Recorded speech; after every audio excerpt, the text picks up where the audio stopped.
Eu desejo do fundo da minha alma que isso aconteça.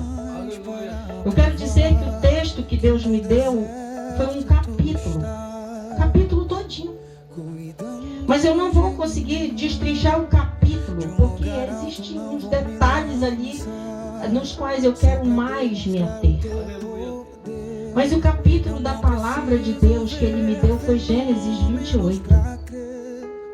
Em Gênesis 28 nós temos alguns marcos de ensinos que são muito preciosos para esta vigília, que ela é temática para derrubada das colunas da casa dos filisteus, mas ela é temática também para casamento, para a família.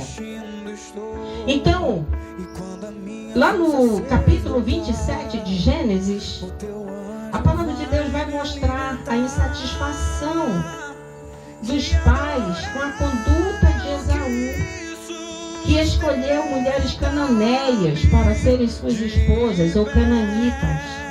Isso trouxe tristeza para o coração dos pais. No capítulo 28, essa situação ainda se desdobra. Nós vemos ali os pais, o pai, no caso, Isaac, ministrando para o seu filho Jacó conselhos, orientações. E é interessante que é tão temático esse capítulo de Gênesis 28 para esta vigília especificamente, porque nós vamos perceber que quando um filho acata a orientação da palavra de Deus, a orientação dos seus pais, para não se colocar em julgo desigual com os incrédulos. Um jovem cristão não pode casar com uma jovem não cristã. Uma jovem cristã não pode casar com um jovem não cristão. E ali no capítulo 28, Isaac vai ministrar conselhos para que Jacó não case com mulheres que não são do povo de Deus, não são da linhagem de Deus. E ele orienta que Jacó vá à casa de seu familiar Labão, de seu tio Labão. Mas o texto nos dá a entender que, mesmo tendo sido ministradas estas orientações materno-paternais, havia no coração da mãe um certo temor. Será que Jacó acolheria este conselho? Será que ele seguiria a orientação de seus pais? Coisa triste é quando um filho resolve agir na rebeldia, na contramão das orientações materno-paternais. E eu quero dizer que às vezes a gente mesmo adulto contraria a orientação dos nossos pais. Mas quando eles estão na direção do Espírito Santo, eles sempre irão nos dar bons conselhos. Quero dizer que conselho de pai e mãe não tem data de validade. Pode já ser velho, de cabeça branca, sem dente na boca, e os pais estarem ministrando conselhos. Se são dados à luz da palavra de Deus, são conselhos válidos, para tirar aquela ideia de que só vale conselho de pai quando a gente é pequenininho, adolescente ou jovem. Conselho bom é conselho bom em todo tempo. Então, o que aconteceu ali? Nós vemos marcos de ensinos, os pais orientando Jacó a não se colocar em julgo desigual com uma mulher incrédula, cananeia, e vemos que Esaú, também chamado de Edom, tomou ciência de que o pai havia abençoado Jacó para ir à terra de Padã Arã.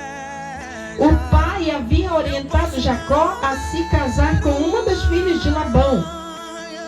Aí Esaú, que estava chateado com o pai, porque havia entregado a bênção, as palavras abençoadoras para Jacó, Esaú resolve fazer tudo ao contrário.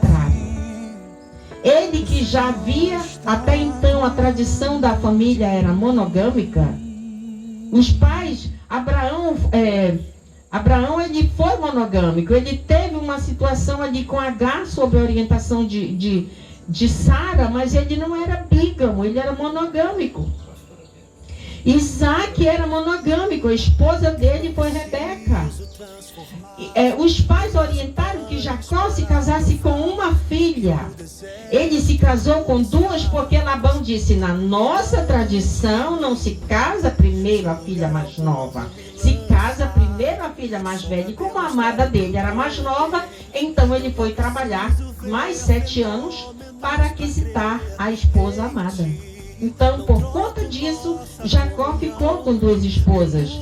Mas a orientação de seu pai é que ele fosse se casasse com uma filha de Labão. Então havia uma tradição monogâmica. Esaú, a essas alturas, já estava com 2 esposas. Quando ele percebeu que os pais estavam aborrecidos, por conta de ele ter escolhido mulheres cananeias, ele foi e pegou mais uma filha de seu tio Ismael, que não tinha tradição do povo de Deus, não era linhagem, porque a linhagem de Deus foi chamada em Isaac, não foi em Ismael. Então ali Esaú foi fazendo tudo ao contrário das orientações de Deus, orientações de seu pai Isaac, que recebia orientações do próprio Deus. Então, vemos Isaac orientando seu filho Jacó a sair daquela cidade.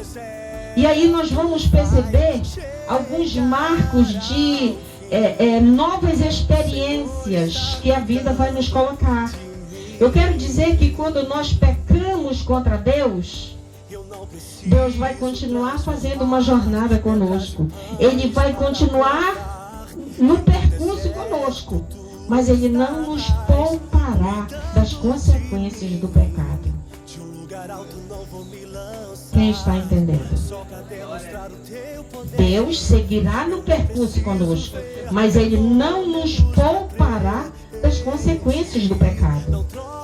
Os autores, os youtubers que eu assisti, eles sinalizam a possibilidade de que Jacó percorreu do local de onde ele saiu, que estava em companhia materno-paternal, era o filhinho querido da mamãe. Jacó era rico, não era pobre, era rico. Mas agora, sob o temor, sob o pavor de ser morto pelo seu irmão Esaú, que ensaiava matá-lo tão logo o pai morresse, agora ele tem que sair para Padã Arã. E os autores dizem que a distância provável do local de onde Jacó saiu para até o local onde ele precisava chegar era de 800 quilômetros. E agora ele teria que fazer esse percurso a pé. Os autores sinalizam que Jacó, embora sendo um jovem rico, ele não saiu com caravana, ele não saiu com comitiva, ele saiu praticamente sozinho, que era justamente para que numa situação de fuga, que o irmão viesse no encalço dele, numa corrida célere, ele tem como escapar mais rápido. Então, provavelmente, Jacó saiu sozinho. Então, ali nós começamos a ver que Jacó passa por marcos de novas experiências, vivendo na adversidade. Pecou contra seu irmão, tentou usurpar. Quando Deus nos promete algo, a história de Jacó nos ensina que quando Deus nos promete algo, nós não precisamos querer dar um jeitinho para facilitar a promessa chegar mais rápido. Porque Deus que fez a promessa, Ele irá cumpri-la a seu modo. Nós não precisamos inventar jeitinho brasileiro para cumprir a promessa de Deus, que foi exatamente o que Jacó tentou fazer. Se Deus já havia sinalizado que era Ele que iria formar a grande nação, Ele só precisaria esperar o tempo de Deus. Mas como Ele não esperou, agora Ele precisava entrar em processo de fuga, passar 800 quilômetros viajando solitário, vírgula, mesmo sendo um jovem rico, que poderia estar no conforto de seu lar, usufruindo de tudo aquilo que a boa vida de seu pai Isaac, que era rico, e ele era herdeiro, poderia desfrutar. Mas agora ele está num percurso. Então nós temos aí o marco dos pais, de ensinos dos pais, para não se casar com mulheres errantes, com mulheres da bagaceira, com mulheres do funk, com mulheres da balada, com mulheres que não querem compromisso com Deus, com mulheres que aceitam tudo, com mulher que fuma, que bebe, que usa droga, que se prostitui, que tem relacionamento aberto. Não. A vida com Deus é estreita. O caminho não enlargueceu, a porta continua estreita. Temos esse marco do ensino dos pais, mas temos também o marco do mau exemplo dos pais. O que esse texto de Gênesis 27 para 28 nos ensina? Que os pais não devem exercer preferência pelos seus filhos.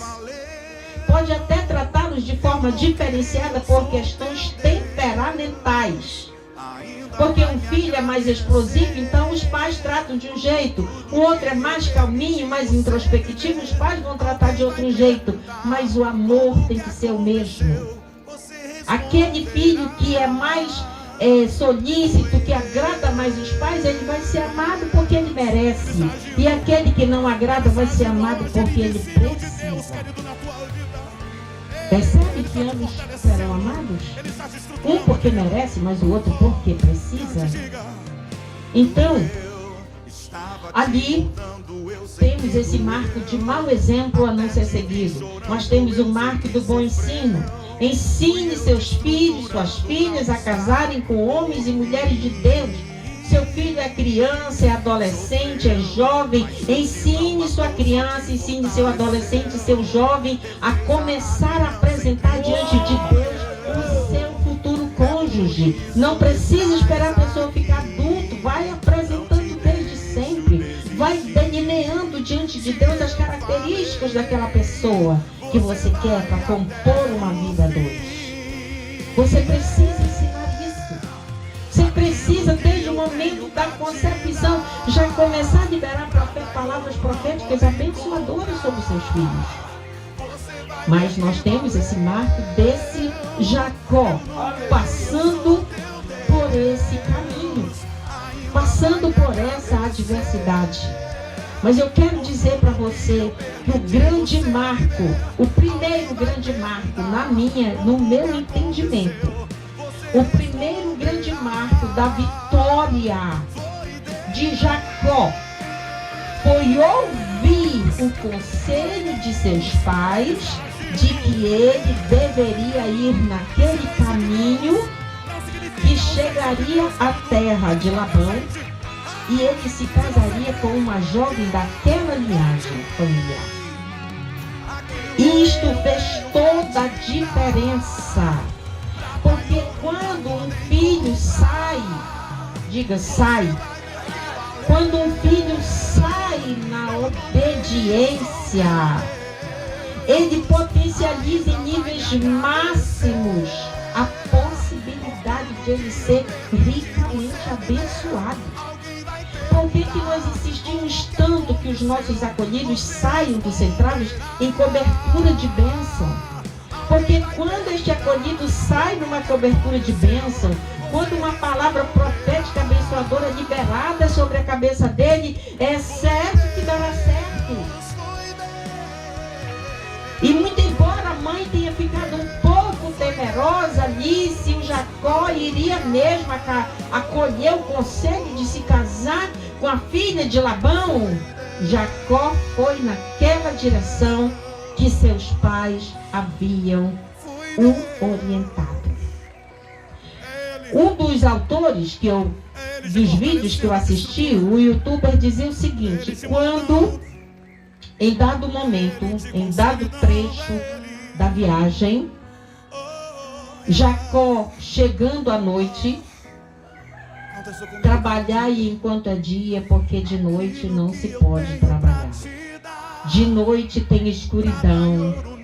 De noite não se tem possibilidade de ver as coisas claramente. De noite fica difícil avançar num deserto, fica difícil avançar num local insólito, fica difícil avançar inclusive numa circunvizinhança que não era amistosa para com Jacó. Ele foi sábio no cair da noite, reconhecer que era hora de parar. Ou seja, nos ensina que em dados momentos é necessário que nós paremos. A vontade de querer avançar pode ser grande, mas nós precisamos parar. Quando nós paramos, quando nós saímos do estado de agitação, do querer fazer as coisas, de avançar nosso próprio critério, do nosso jeito, então Deus vai começar a falar. Ali naquele momento, a palavra de Deus vai dizer que Jacó chegou em dado lugar, não tinha o lindo travesseiro suave com penas, não tinha não. Ele pegou uma pedra e colocou-a debaixo da sua cabeça. Não se fala se ele tinha lençol, não sei dizer se o local era frio, se fez muito frio naquela noite. Mas uma coisa eu sei, a palavra de Deus vai dizer que Jacó pegou uma pedra e a colocou debaixo da sua cabeça. Um dos vídeos que eu assisti, a mulher de Deus falava o seguinte: provavelmente naquele mesmo local onde Jacó pegou aquela pedra e a colocou debaixo da sua cabeça, provavelmente em tempo pretérito, seu avô Abraão havia construído ali também um altar. Provavelmente, inclusive, essa pedra que Jacó pegou tenha sido usada no altar que seu avô Abraão construiu, porque ele era um construtor de altares. E ali Jacó vai pegar aquela pedra e vai colocá-la debaixo da sua cabeça. E alguns autores dizem que ali provavelmente ele já havia percorrido 80 quilômetros. Quando o apóstolo Joviniano veio lá da entrada do ramal para cá, caminhando esses 16 quilômetros, ele chega aqui fisicamente estafado, exaurido. Agora você imagina 80 quilômetros. Não vi consenso entre os autores acerca da idade que Jacó teria, mas alguns sinalizam que possivelmente ele teria, a esta altura que ele saiu para fazer essa viagem, 40 anos de idade. Então, ele estava ali, chegou à noite, pegou a pedra, dormiu, e a palavra de Deus vai dizer que ele descansou. O verbo ali é descansar. Um autor falou que provavelmente esse descanso ele foi dado pelo próprio Deus. Mas Deus esperou o tempo de Jacó exaurir sua última força. Aleluia. Exaurir seu último recurso. Porque enquanto eu ainda tenho força, porque enquanto eu ainda tenho recurso, eu ainda estou me achando, eu ainda estou me sentindo. Mas é quando acaba a minha força, é quando acaba o meu recurso, é quando eu acho que já não tem mais nada. Aí é que Deus vai agir, aí é que Deus vai se manifestar. Porque tudo que naquele momento Jacó tinha era uma noite fechada, trevas, ausência de vizinhança amistosa, porque vizinhança tinha, mas não era amistosa. E uma pedra. Era o que ele tinha. Mas ele também tinha algo. Ele tinha Deus. E ter Deus faz toda a diferença. Se eu estou no deserto ou no vale da sombra da morte, ter Deus faz toda a diferença. E quando a força de Jacó se exauriu, então ele descansou. A palavra de Deus diz que nós não devemos andar ansiosos por coisa alguma, porque não conseguiremos acrescentar côvados à nossa altura. Há muitas coisas que nós não conseguiremos fazer. Então é necessário que nós não andemos ansiosos. Agora a pergunta é: quem não é ansioso? Porque porque nós somos todo o tempo bombardeados pela ansiedade. Deixa eu dizer para você algo que eu não sei se você sabe. Estresse é excesso de hoje. Ansiedade é excesso de futuro. E depressão é excesso de ontem. Estresse é excesso de hoje. Ansiedade é excesso de amanhã. E depressão é excesso de depressão é excesso de passado. É excesso de tempo pretérito a depressão. Então, nem a depressão, nem a ansiedade, nem o estresse deveriam nos acometer. Mas são sentimentos que nós experimentamos que eles querem nos roubar a nossa paz interior. Mas quando nós descansamos, então Deus vai falar conosco. E ali naquele momento que Jacó descansou, a palavra de Deus vai dizer que ele teve um sonho. Diga sonho. Sonho. Eu já ministrei aqui que foi feito um teste. Ligaram eletrodos na cabeça de uma pessoa. E aqueles equipamentos identificavam quando a pessoa entrava em sono REM e começava a sonhar. E toda vez que aquele aparelho identificava que a pessoa começava a sonhar, vinha uma descarga elétrica e a pessoa se despertava. Isso foi feito com um prisioneiro. Sabe em quantos dias ele morreu? 1 semana. 1 semana foi suficiente para aquele homem literalmente morrer. Qual é o sentido prático disso para a nossa vida? Que não somos prisioneiros, que não temos esses equipamentos ligados, que não vamos receber uma descarga elétrica. Qual é o sentido prático deste ensino para a nossa vida? É que toda pessoa que perdeu a capacidade de sonhar é uma candidata à morte iminente. Alguém entendeu o que eu falei? Aleluia. Toda pessoa que perdeu a capacidade de sonhar é candidata à morte iminente. Então isso significa dizer que nós temos que ser pessoas movidas por sonhos. Você não pode sair dessa vigília. Deus está lhe dando uma oportunidade de, neste quase raiar da manhã do dia 7 de setembro, feriado pátrio, numa pátria que enfrenta dilemas, problemas muito sérios. Mas como diz o apóstolo, o céu não está em crise. E Deus está nos dando uma rica oportunidade de sonharmos, ainda que estejamos nesta vigília acordados. Mas nós não saímos daqui sem um sonho colocado diante de Deus. Ou mais. Eu já disse, ministrando sobre Jó. Jó teve um sonho. Ele sonhou, ele aspirou, ele anelou, ele desejou. Ah, se a minha história de vida fosse esculpida em base firme, num material firme, que ninguém tivesse o poder de apagar. E que a minha história pudesse ser conhecida por outras pessoas, inspirativa para outros. Ah, sim, isto é sonho, isto é desejo, isto é anelo. E todos nós sabemos que o sonho de Jó literalmente aconteceu.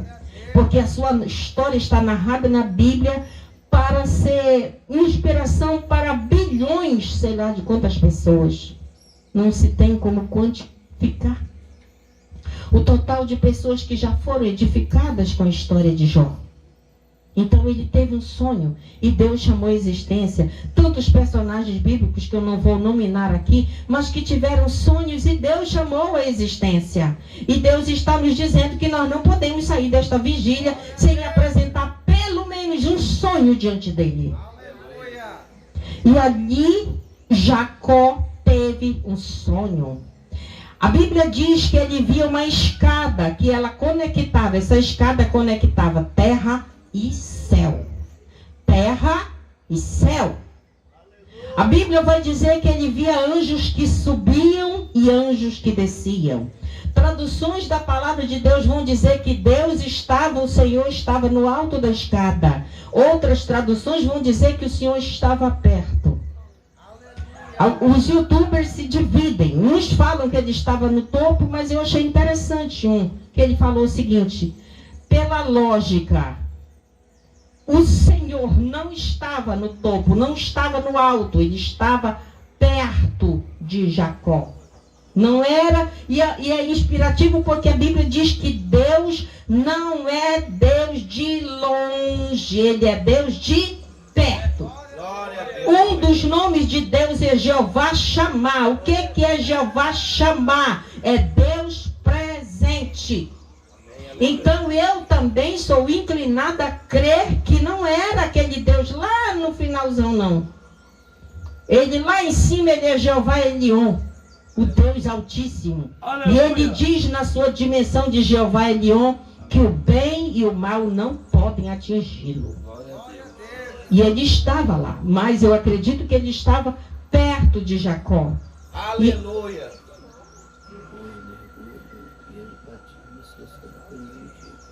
Amém. O apóstolo está dizendo que os mergulhos e o batismo só após o meio-dia. Glória a Deus. Vamos encerrar. Aleluia. Então,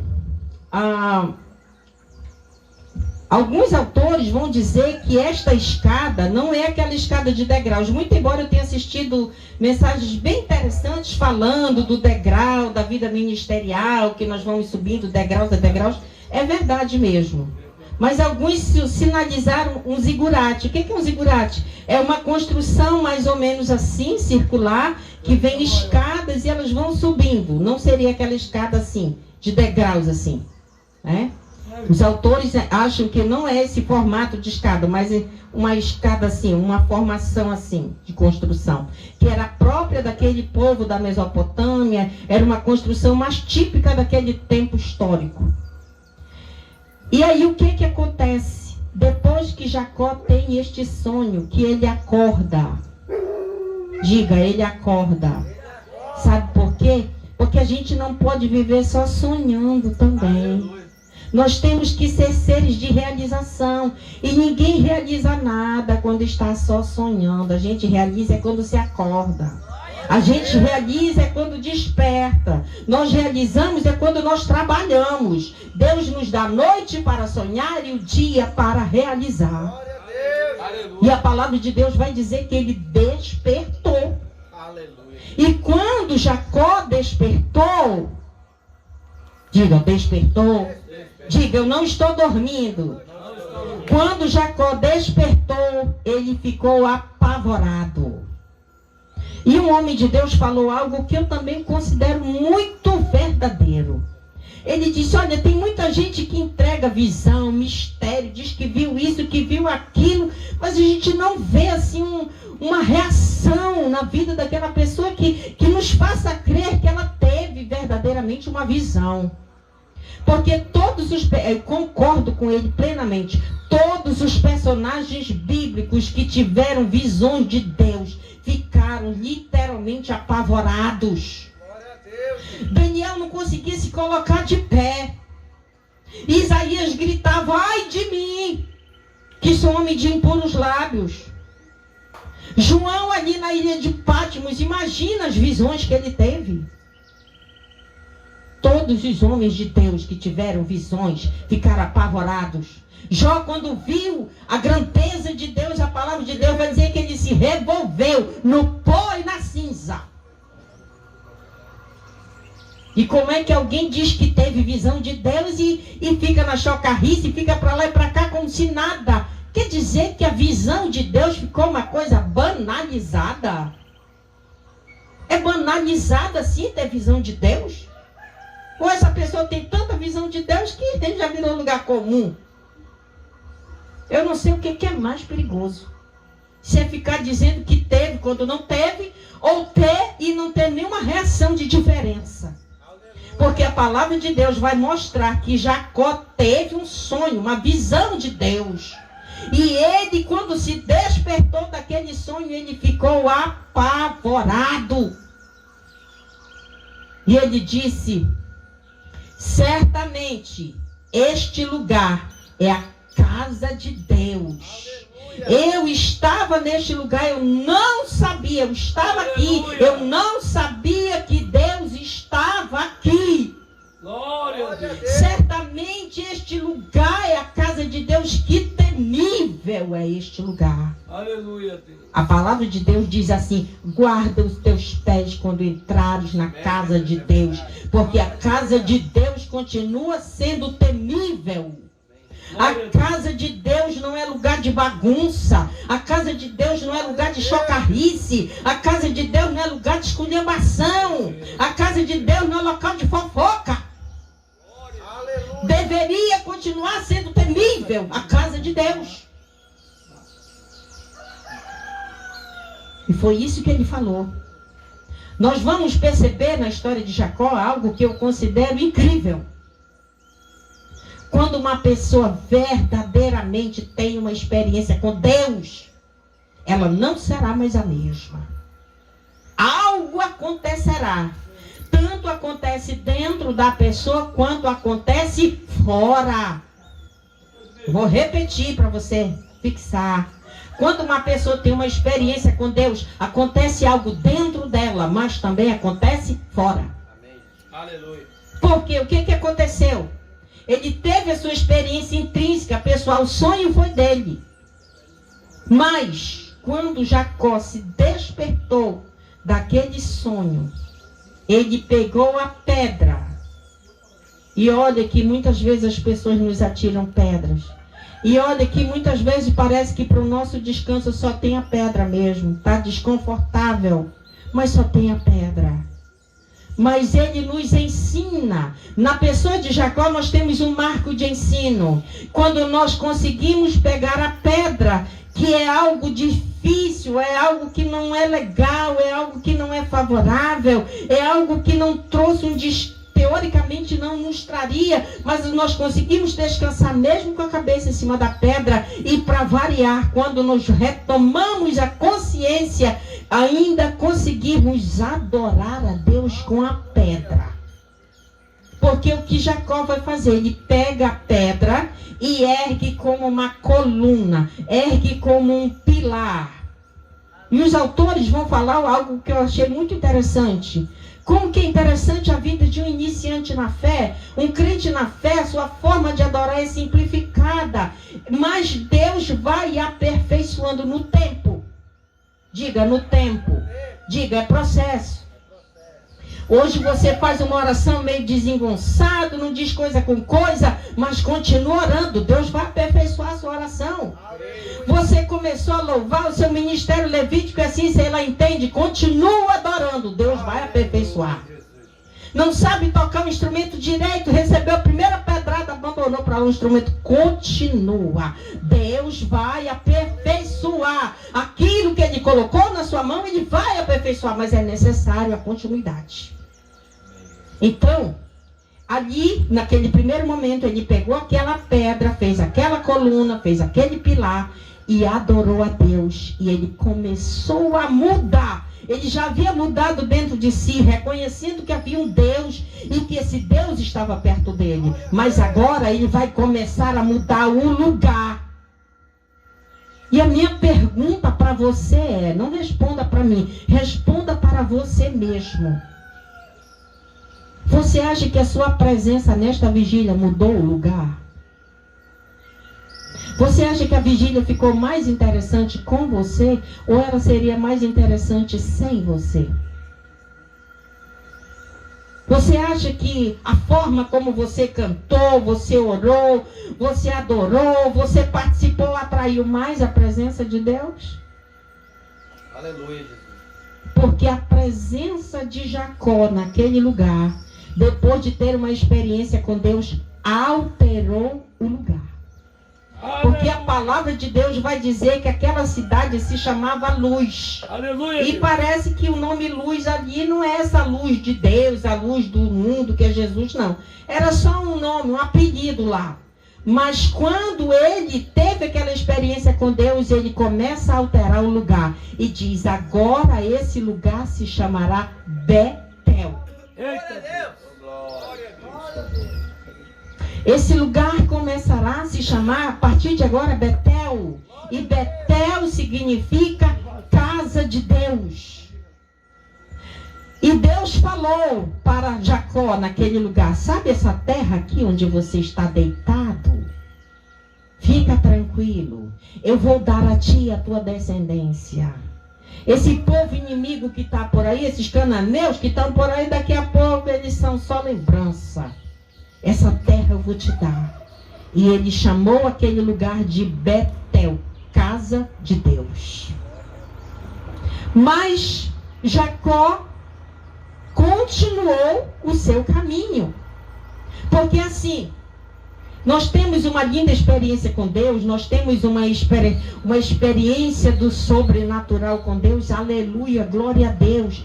Não passe o resto da vida só contando aquela experiência. É necessário que você continue o seu caminho para você se dar a oportunidade de ter novas experiências com Deus. Quem está entendendo? Você não pode parar. Eu tive uma experiência tão maravilhosa, tão legal. Parei, pronto. Não. Se permita percorrer o caminho que Deus lhe deu para percorrer. Porque a nossa caminhada, ela só termina quando chegar o arrebatamento. Enquanto não chegar o arrebatamento, nós somos seres espirituais em translado, em percurso. Diga glória a Deus. Glória a Deus, aleluia. Jacó continuou a sua caminhada. E a palavra de Deus vai dizer que ele chegou num outro local. E sabe quem foi ao encontro dele? Os anjos. Diga anjos. A palavra de Deus vai dizer que nós estamos aqui. O anjo de Deus está ao nosso redor. E o inimigo está ao derredor. Como se fossem 3 circunferências. Na primeira eu, na segunda o anjo de Deus e na terceira o inimigo, o anjo inimigo. A palavra de Deus vai dizer que os anjos de Deus foram ao encontro de Jacó, que agora passaria por uma segunda experiência com Deus.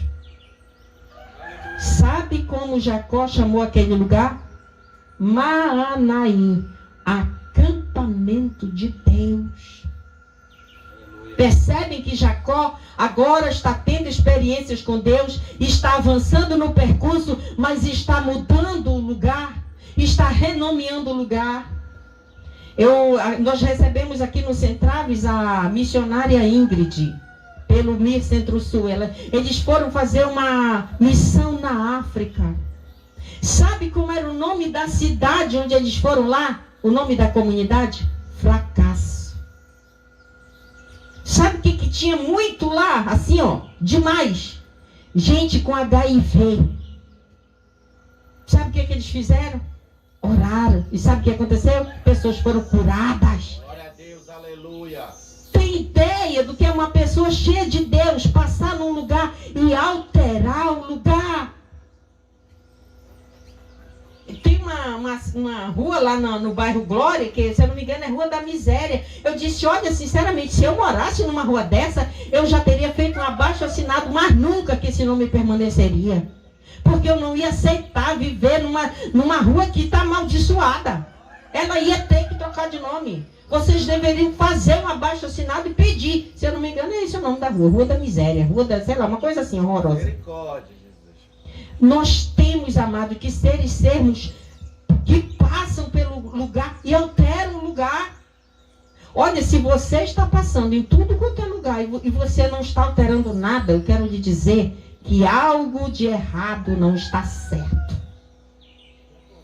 Algo de errado não está certo. Como é que você passou por ali e não ficou nada de Deus? A Bíblia não diz que tinha uma multidão.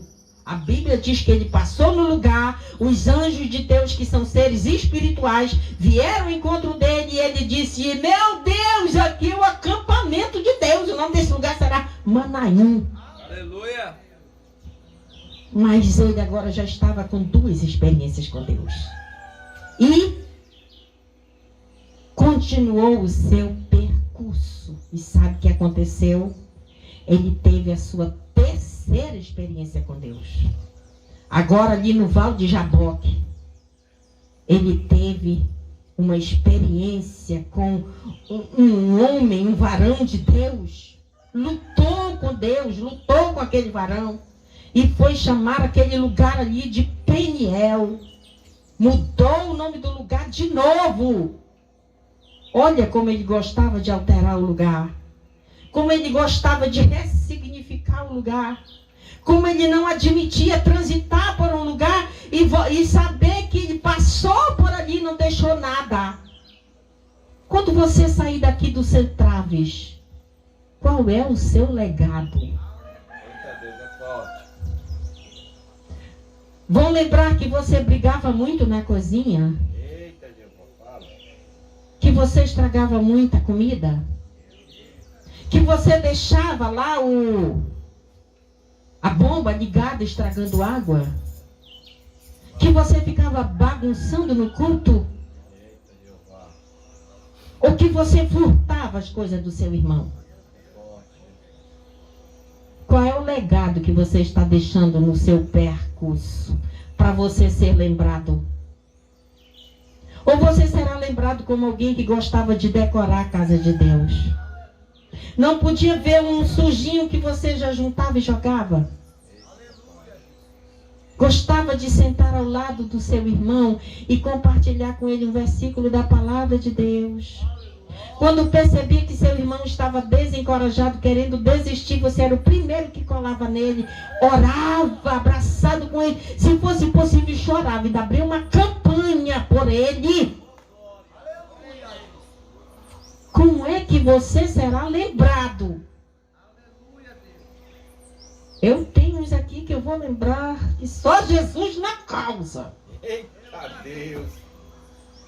Perderam a oportunidade de deixar em mim um legado de lembranças gloriosas da sua passagem. Perderam. As suas oportunidades são construídas diariamente. Não pense que é um dia sobrenatural, é uma coisa do além, do cosmos. Não! As suas oportunidades são construídas diariamente nos detalhes. Nos detalhes, as suas oportunidades são construídas. E se você está perdendo, literalmente eu não posso fazer nada, porque é você e Deus.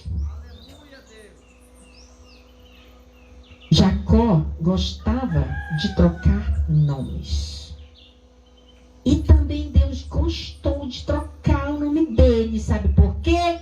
Porque aquilo que você planta, você vai colher. Tudo que nós plantamos, nós colhemos. Talvez se Jacó não tivesse essa disciplina de passar pelos lugares e ir trocando os nomes, ressignificando, colocando presença de Deus ali, deixando o legado de Deus, talvez Deus não tivesse trocado o nome dele e ele tivesse sido para sempre Jacó. Lembrado na terra como alguém que tentou enganar o seu irmão. Mas como ele tinha um legado, ele tinha sementes, ele tinha plantio. E não era um plantio, era plantando no percurso. Quem sai andando, quem sai andando e chorando enquanto semeia, voltará com júbilo trazendo seus feixes. Salmo 126. Glória a Deus, aleluia, Jesus. Aleluia. Quem sai não é quem fica parado, é quem sai. Andando, porque às vezes não tem moto, não tem carro, não tem não sei o quê. Vai andando, mas vai. E chorando, porque às vezes não dá para rir, só dá para chorar. Mas vai chorando, mas vai. E não vai só andando e chorando e se lamentando. Leva a semente na mão e planta. Quem sai andando e chorando enquanto semeia, não ficará pelo caminho, voltará. Porque no local onde você foi humilhado, onde você foi ultrajado, ridicularizado, lá você será honrado de novo. E ali Jacó foi. Agora tem um detalhe na vida de Jacó, que eu não daria um 10 para ele. E eu quero aqui tentar ir fechando essa breve reflexão, que eu estou trazendo 5% de tudo que Deus me deu. Mas eu quero dizer que eu não aprovo essa atitude de Jacó. Qual seja,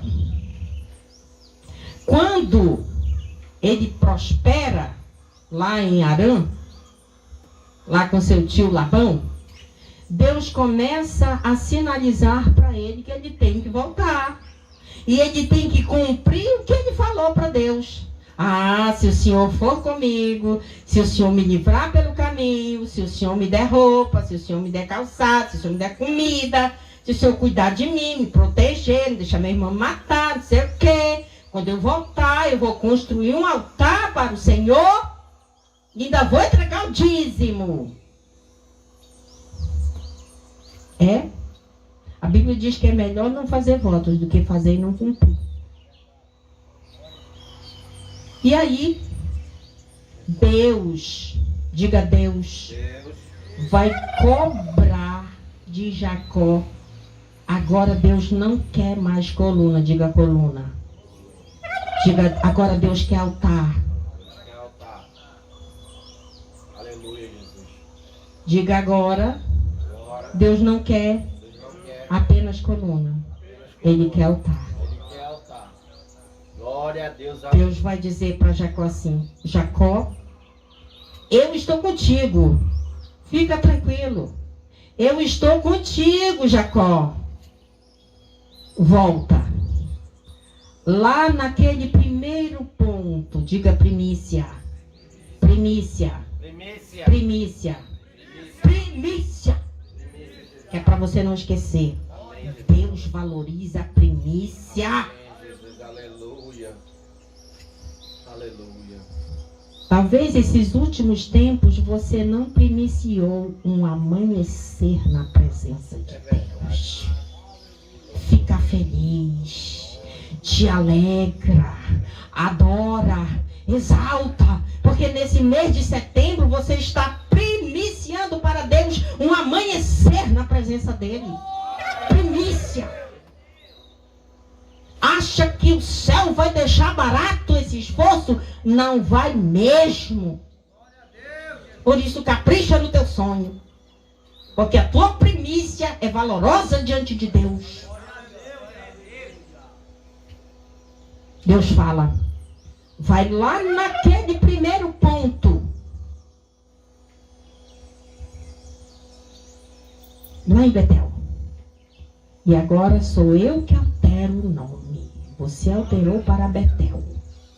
E agora eu vou dizer que o nome, você vai voltar lá, onde você levantou uma coluna, e agora eu quero um altar. Glória a Deus.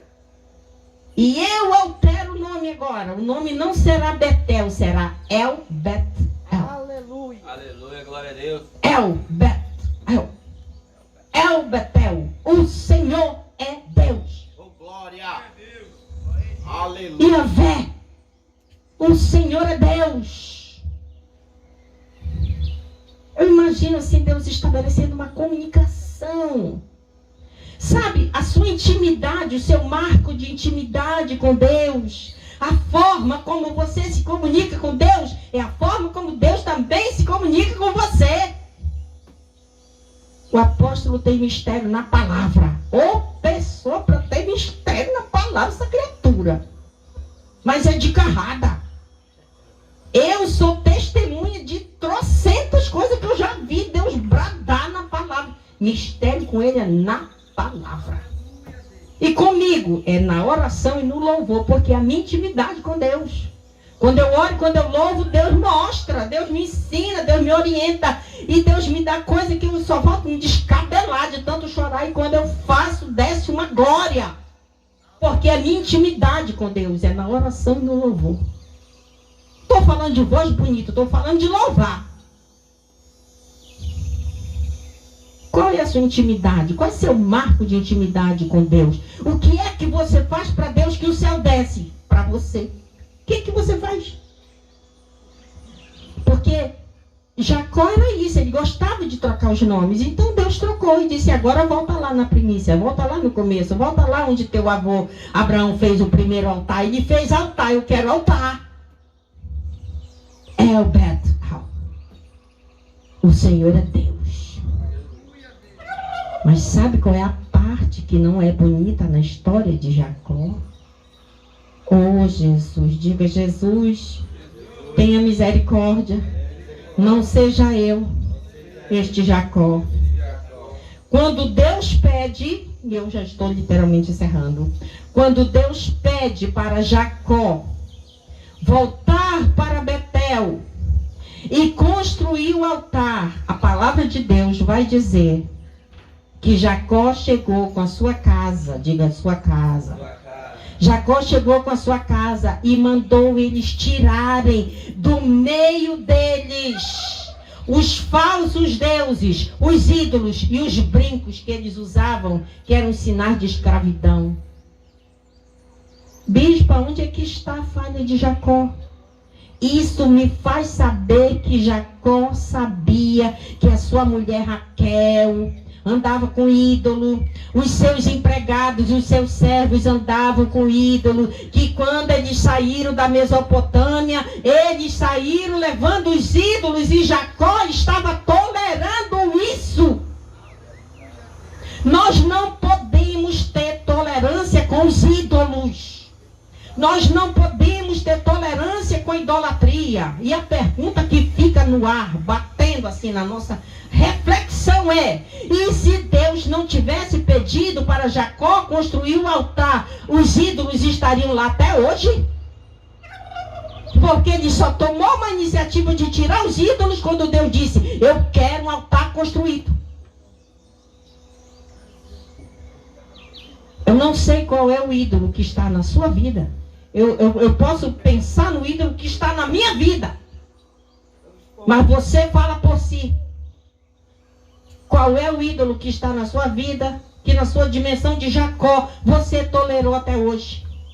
E Deus está dizendo, entrega esses ídolos, quebra esses ídolos, queima esses ídolos, destrói esses ídolos, porque não dá para fazer altar para mim e continuar com ídolo. Aleluia, glória a Deus. Não dá. Oh, glória. Qual é teu ídolo? É uma novela? É um cantor? É um ator do cinema?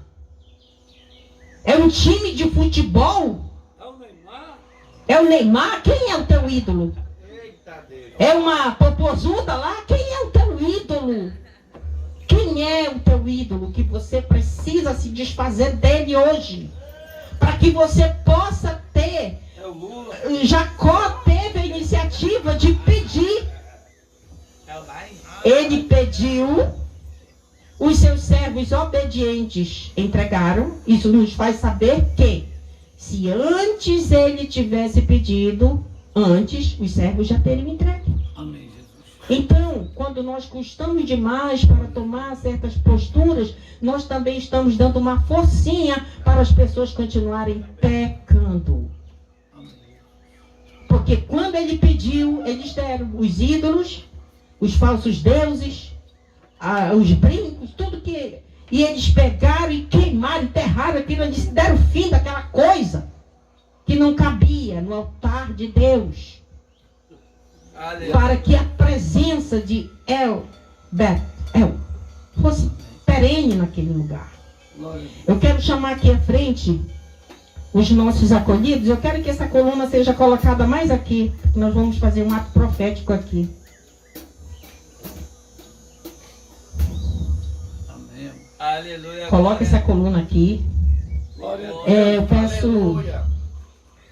Glória, glória, glória. Os olhos estão aqui. Cada frasco de azeite desse terá que chegar na mão de um acolhido. Se você puder me ajudar. Entregar um frasco de azeite desse na mão de cada acolhido. Eu pedi que eles... Olha o pedido que eu fiz para eles. Peguem uma pedra. Durmam com a cabeça em cima desta pedra. e tragam esta pedra.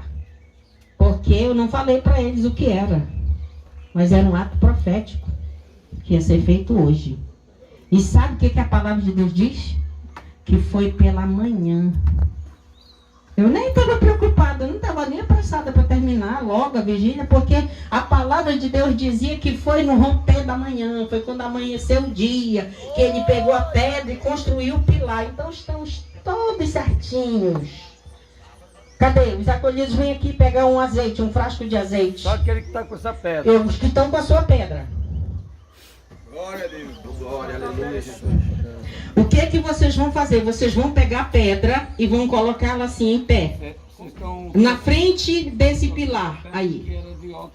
Vocês estão ouvindo o que eu estou falando? Vocês vão pegar, olhem para mim. Preste atenção no que eu estou falando, para vocês não fazerem errado. Vocês vão pegar a pedra, vão colocá-la em pé. Assim. Na frente desse pilar aí que está escrito Betel, Casa de Deus. Coloquem a pedra em pé. Peguem o frasco de azeite. Coloque primeiro lá. Coloquem primeiro lá e já vão ficando de joelho, já vão derramando o azeite. Já vão ficando de joelho diante da pedra de vocês e já vão derramando o azeite. Aleluia, Jesus. Cadê? Tem alguém filmando aqui? Tá, para registrar esse momento. Glória a Deus, aleluia. Esse ato profético. Aleluia, Jeová. Glória. Coloque-se de joelhos diante da sua pedra. Não precisa ficar um amontoado, não. Vocês podem ficar um pouco mais distantes, porque todos deverão ficar em frente do pilar, não é atrás, tá? Não é atrás do pilar, é na frente. Aleluia, Jesus. Vocês podem fazer uma linha assim, ó. Uma linha assim, ó. Não é um amontoado, é uma linha assim, ó. Porque vocês precisam ficar na frente do pilar. E de joelhos. De joelhos. Derramem. A palavra de Deus diz que ele despertou, pegou a pedra, a erigiu como coluna e entornou de azeite. Derramou o azeite em cima da pedra. Como gratidão a Deus pelo sonho que ele teve uma experiência sobrenatural e primicial com Deus. Já derramaram todos? Agora coloca a mão assim para receber e mantenham-se de joelhos. Coloca a mão para receber que eu vou liberar a palavra. Aleluia. Senhor Deus Santo e Poderoso de Israel, aqui estão os teus filhos, Pai. Aqui eles estão representando a dimensão de Jacó nas suas fases iniciais de experiências sobrenaturais com Deus. Deus, ali em Gênesis 28, na visão da escada de Jacó, foi a experiência sobrenatural, mas ao mesmo tempo primicial de Jacó com o Senhor. Pai, eu estou ministrando, Senhor, sobre a vida deste rebanho, meu Pai. Eu estou ministrando sobre eles, meu Pai, que hoje, nesta manhã, Senhor, que eles amanheceram primiciando para o Senhor nesta vigília. Assim como Jacó despertou pela manhã, pegou a pedra, erigiu-a como coluna, derramou azeite sobre ela em atitude de gratidão. Assim também eles estão agradecidos ao Senhor pela oportunidade de estar nesta vigília, mas eu estou ministrando sobre eles, meu Pai, o despertar da dimensão sobrenatural, os olhos abertos para eles terem visões do sobrenatural, visões de grandes experiências com Deus. O Senhor abrirá os olhos espirituais para que eles possam receber grandezas do Senhor, e nos cultos subsequentes eles contarão as visões, os sonhos, as palavras proféticas, as revelações que o Senhor entregou a eles. Porque nesta dimensão, neste ato profético, esta palavra está sendo ministrada sobre eles. Mas, Pai, também a tua palavra nos faz saber que, primeiramente, o Senhor viu Jacó erguendo uma coluna, mas depois o Senhor disse: eu não quero mais coluna, eu quero altar, eu quero altar, eu quero uma outra dimensão de oferta para mim. E hoje o altar somos nós. Hoje eles estão erguendo uma coluna física. Mas, Pai, eu estou ministrando sobre eles, que eles também serão despertados a serem eles próprios os altares do Senhor. E por onde eles forem, eles levarão El. Eles anunciarão que o Senhor é Deus. Em nome de Jesus, que vive e reina para sempre. Amém. Nós estamos aqui, Senhor, felizes. Nós estamos felizes, Senhor. Nós estamos felizes, meu Pai, porque nós amanhecemos. 7 de setembro. E estamos aqui, Senhor. Que maravilha de poder. Que maravilha, que maravilha. Hoje, nós estamos felizes, Senhor. Nós estamos Senhor, abertos na ninguém presença de pagou Deus. nós, Pai, para amanhecer ou para glorificar. Ninguém trouxe quantia, aqui ninguém foi pago, aqui ninguém foi subordinado com nada. Eles vieram como adorador, como pregador. E tem mais ainda para esta manhã, Senhor. Vai ter batismo, vai ter os mergulhos de namã, Senhor. Vai ter também um banquete, Pai. Vai ter, Senhor, esse churrasco. Vai ter aí, Senhor, um esporte. Vai ter aqui, porque isso aqui é seu, Pai. Vai ter fotos com nossos irmãos, vai ser marcado cada um, como fazer o regresso ali com o nosso irmão no ônibus. Eles vão ficar lembrando esse momento, vai ficar aquele voltinho, eu quero mais. Oh, glória. Em nome de Jesus. Aleluia, em nome de Jesus, amém. Em nome de Jesus.